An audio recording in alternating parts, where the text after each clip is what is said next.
तो ये compressor on हो गया। ठीक है, इसका जो कंप्रेसर का उसका नमस्कार दोस्तों, स्वागत है आपके अपने यूट्यूब चैनल एलेक्स सर्विसेज में। आज हम बात करेंगे डबल डोर फ्रिज के डिफ्रॉस्ट टाइमर के बारे में। ये कैसे काम करता है और ये किन तरीक़ों से ख़राब होता है और कैसे इसको ठीक भी किया जा सकता है। रिपेयर की वीडियो शायद आपने अभी तक नहीं देखी होगी। मैं आपको कई वीडियो आपने देखी होंगी, लेकिन उसमें किसी में भी आपको इसको रिपेयर करना नहीं बताया गया। मैं इस वीडियो में वो भी बताने वाला हूँ। हालांकि ये मेरा टाइमर नया है और फिर भी मैं आपको इसको बता दूंगा कि इसको ये किस तरीके से ख़राब होता है और किस तरीके से आप इसको ठीक कर सकते हैं। तो सबसे पहले इसके काम के बारे में जानते हैं। ये एक तरीके का टू वे स्विच होता है, टू वे स्विच, जिसमें एक पॉइंट पर ये कम टाइम ऑन रहता है और दूसरे पॉइंट पर ये ज़्यादा टाइम ऑन रहता है। एक नंबर होता है इसका कॉमन पॉइंट, एक नंबर होता है ये इसकी मोटर के लिए कॉमन सप्लाई होती है।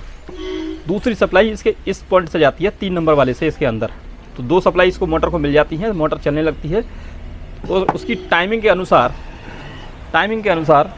3 नंबर से 4 नंबर को सप्लाई कनेक्ट रहती है लगभग 6 घंटे 40 मिनट। 3 नंबर से 2 नंबर की सप्लाई कनेक्ट रहती है लगभग 12 मिनट। 6 घंटे 40 मिनट जब कंप्रेसर चल जाता है, उसके बाद ये 12 मिनट के लिए हीटर को ऑन करता है। और जैसे ही सारी बर्फ़ पिघल जाती है फ्रिज के अंदर की, तो ये वापस हीटर को बंद करके कंप्रेसर को ऑन कर देता है। और अब मैं इसको आपको चला करके दिखाता हूँ। तो ये हम 2 बल्ब ले रहे हैं इसको टेस्ट करने के लिए। इसको टेस्ट करने का 2 तरीके हैं। LED टेस्टर से भी टेस्ट कर सकते हैं और लाइट से भी टेस्ट कर सकते हैं और प्रॉपर चला करके भी टेस्ट कर सकते हैं। इसको टेस्ट करने के लिए LED टेस्टर से हम इसको चेक कर सकते हैं। ये इस तरीके से बल्ब जम जाता है।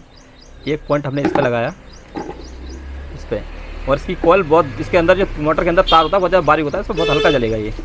ये जल रहा है इसके कॉमन पॉइंट से, ये बहुत हल्का जल रहा है। ठीक है, और यहाँ और ये तो हो गया। इसको मोटर को, यानी इसकी मोटर चालू है, दोनों पॉइंट बोल गए। ये मोटर के लिए होता है कॉमन और ये दोनों मोटर के लिए होते हैं। अब ये पॉइंट जो है इसके टू वे स्विच इसका ऑन है कि नहीं है, ये और देख लेते हैं। तो टू वे स्विच को ऑन करने के लिए पहले हम 3 नंबर को 4 नंबर से चेक करते हैं। 4 नंबर चालू है। ठीक है,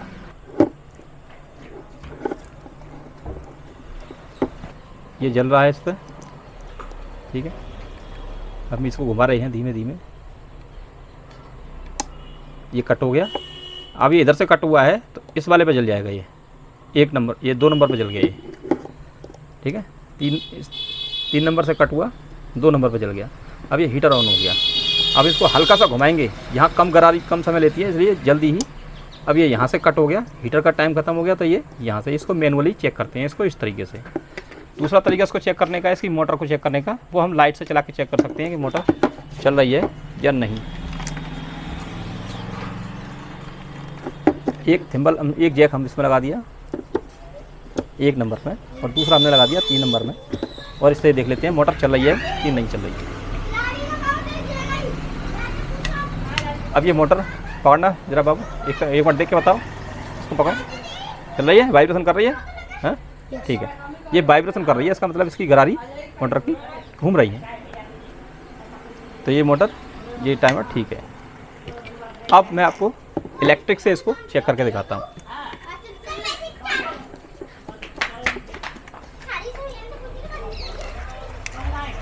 मान के चलिए ये येलो है, ये हमारा कंप्रेसर है, और ये रेड है, ये हमारा हीटर है। तो हीटर का पिन 2 नंबर है, ये मैंने 2 नंबर पे लगाया। हीटर का एक तार ये लग गया। कंप्रेसर 4 नंबर है, तो कंप्रेसर का मैंने 4 नंबर पे लगाया। और इन दो को कॉमन पॉइंट चाहिए, वो मैं इस पॉइंट से दे दूंगा।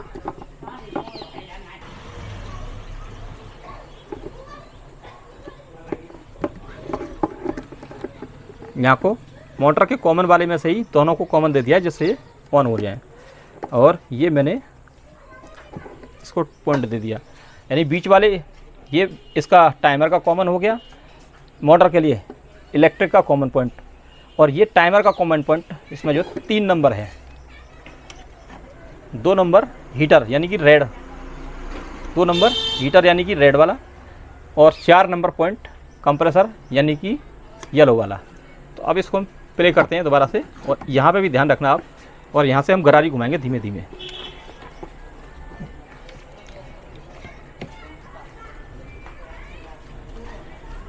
ये हो गया हमारा यानी कि इस समय कंप्रेसर ऑन है, यानी कि येलो वाले में सप्लाई आ रही है। ठीक है, अब हम इसको जब चलाएंगे धीमे धीमे,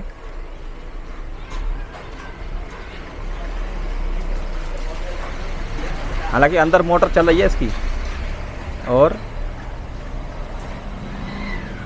जैसे ही ये टाइमिंग पूरी आएगी, 6 घंटे 40 मिनट का टाइम पूरा होगा साइकिल चलने का इसका, तुरंत ये हमारा रेड वाला यानी कि हीटर वाला पॉइंट ऑन हो जाएगा।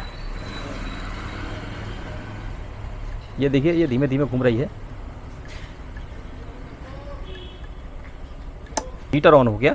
हीटर की जो साइकिल रहती है 12 मिनट की रहती है, और इसको फिर से हम अगर और घुमाएंगे तो एक फिर से कंप्रेसर ऑन हो जाएगा, 12 मिनट के बाद में कंप्रेसर ऑन हो जाएगा। अब ये तो बात थी इसको कंप्रेसर को इसको टेस्ट करने की, किस तरीके से टेस्ट करता है और किस तरीके से वर्क करता है। लेकिन अब हम बात करेंगे इसको ठीक करने की, ये किन तरीक़ों से ख़राब होता है और किस तरीके से ठीक हो सकता है। ये 3 तरीके से, मुख्य रूप से 3 तरीके से ख़राब होता है, जिसमें से 2 तरीके को हम ठीक कर सकते हैं, एक तरीके से जो है वो आसानी से ठीक नहीं होगा। तो हम इसको सबसे पहले अलग कर देते हैं पावर सप्लाई को।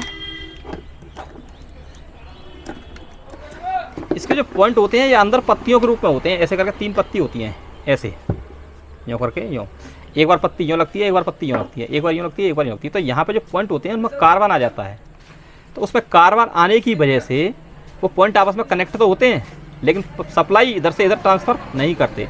तो इस वजह से भी टाइमर कभी कभी चेंज करना पड़ता है, उसके लिए इसको टाइमर को खोल करके ठीक किया जा सकता है। तो सबसे पहले हम टाइमर को खोलते हैं इसको। ये टाइमर 220 वोल्ट AC पर काम करता है, इसको 220 वोल्ट चाहिए। इसमें थोड़ा सा बदलाव करके इसको कम वोल्ट पर भी चलाया जा सकता है, लेकिन फिर ये फ्रिज के मतलब का नहीं रहेगा।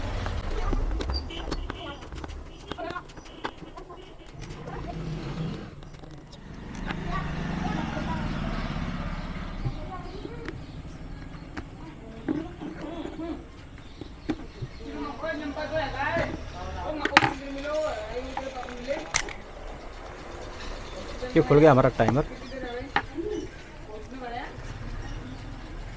और इस गरारी में थोड़ा सा बदलाव करने के बाद अगर आप चाहें तो इस टाइमर को ऐसा भी बना सकते हैं, ये थोड़ी देर चले और थोड़ी देर बंद रहे, थोड़ी देर चले और थोड़ी देर बंद रहे। ये इसके पॉइंट हैं, ये इस तरीके से मूव करते हैं। ये आपका बीच वाला पॉइंट हो गया जो इसका 3 नंबर है। ठीक है, ये एक बार इससे लगेगा और एक बार इससे लगेगा, ऐसे करके, यूँ करके, ऐसे करके। तो इसमें कार्बन आ जाता है, इसको आप इसमें पेपर फाइल से इसको ठीक कर सकते हैं, ऐसे करके। ये एक बार इससे लगता है, एक बार इससे लगता है, एक बार इससे लगता है, एक बार इससे। ये पॉइंट बीच वाला पॉइंट मूव करता है इसका, ऐसे करके और ऐसे करके, ये। ठीक है, ये हो गया। प्लीज़ लाइक शेयर सब्सक्राइब ज़रूर करें। Thanks for watching. आपका अपना यूट्यूब चैनल एलेक्स सर्विसेज।